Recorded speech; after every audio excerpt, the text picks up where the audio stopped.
been doing the podcast for 3 years now. What started this passion project? Why did you want to do it? And how did you get it off the ground? Absolutely. Getting it off the ground was the hardest part. I had the idea of doing a podcast because this just didn't exist in the Colorado Springs area, and I wanted it to. Business owners have a really cool story to tell. You don't reach success overnight. It takes hard work, and it takes skill, and it takes good decision making. And everyone who owns and runs a successful business has had lessons, both good and bad, that others can utilize. That could maybe help somebody save a lot of time and money getting their business off the ground. And it's just fascinating to hear their stories. Where did you come from? Why did you start doing this? It takes so much time and so much work to start a business, much less run one. Don't do it if you're not passionate. And just hearing where people are coming from, how they got into the business that they're running is, to me, really fascinating. So I think I went to start the podcast to make a collection of those stories. And because those stories and those business owners' advice can be so beneficial to others. So that's where it started. It was a slow start. I got the idea. I came to understand what equipment I needed to buy. So that's the easy part, is buying the equipment. So I press purchase on Amazon, and the equipment arrives within a week. And then it sat in its boxes for probably 6 months before I got the gumption to get it out, set it up, learn to use it. And then it took a while yet longer after that before I had the gumption to actually invite people to come on a podcast that didn't exist yet, that I'd never done before. So I just wrote up some, I brainstormed what questions would be fun to talk about and what information would be fun to hear.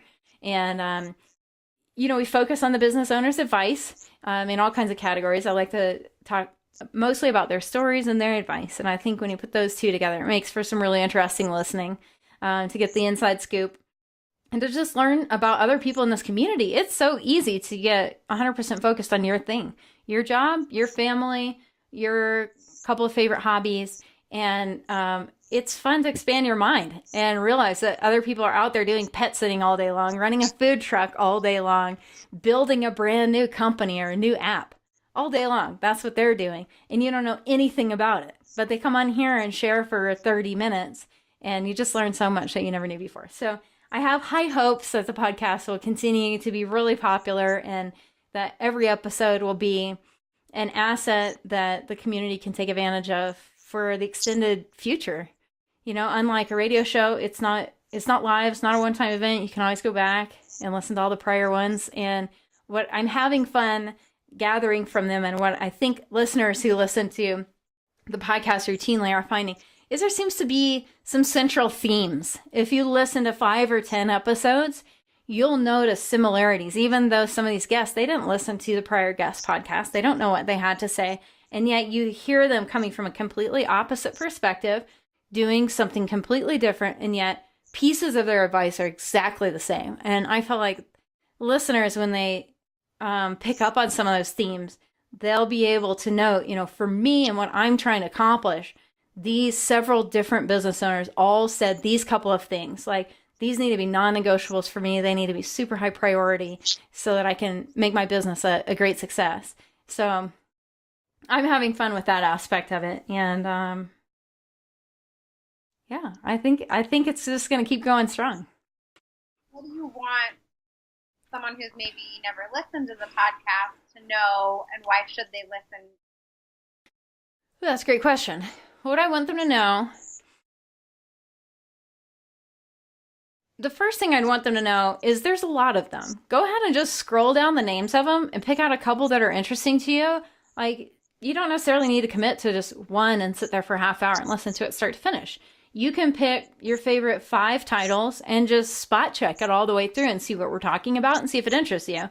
And again, because it's not radio, you can listen to any of them anytime you want. You could download the whole set. You could just pick a few of people. Maybe they're in your similar industry or an industry you want to learn more about, or you're just like the way that they talk, and you spot check them. So go ahead and just listen to little clips off of a few of them. That'd be my first piece of advice. I mean, it's kind of daunting when you come to a show that already has dozens of episodes out, where do you start? Just don't feel defeated. Pick one that sounds fun. If you're the kind that just wants to listen to one start to finish, pick a short one, and just see what happens. See if you enjoy it.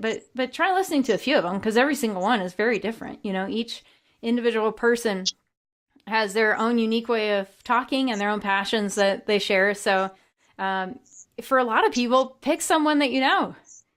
These are people who live in your community. They live down the street from you. They run a business in your neighborhood. Like, look for a name and listen to their podcast. And then give feedback.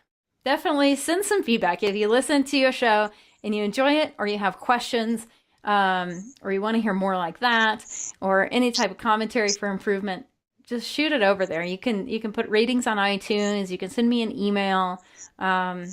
We'd love to hear from everybody. What sort of tips would you have for somebody looking to get into the local real estate business here? Sure. Really evaluate yourself and the work closely before jumping in. I disagree that it should be this way, but it is. It's actually relatively easy to get a real estate license.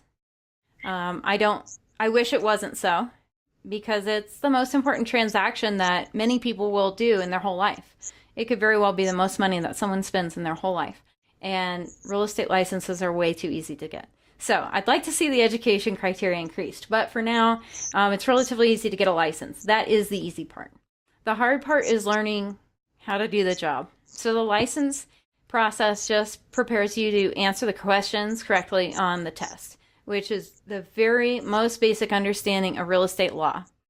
It's about 1% of what you need to know. So think hard about what you're going to do next after you have your license. Do you want to work under a team? Do you want to start all on your own? Do you want to work at a small firm? Do you want to work at a large firm?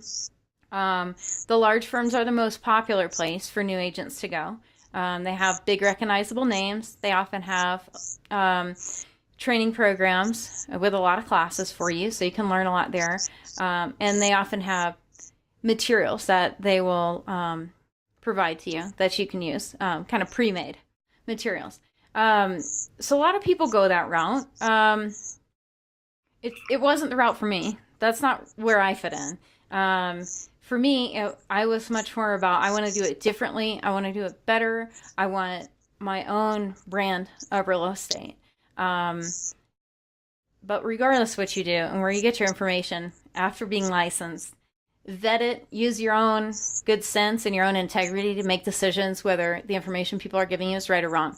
There's a lot of people in the real estate training industry, and they mostly teach really low budget sales skills, but they preach them like that's the only way. So cold calls, really poor advertising, encouraging you to door knock, encouraging you to spend a lot of money that may or may not actually pay off. So you want to study marketing if possible. That would be my other suggestion. Besides thinking about your first few steps and where you see yourself and what kind of firm you want to be at, evaluate the principles of marketing and apply them.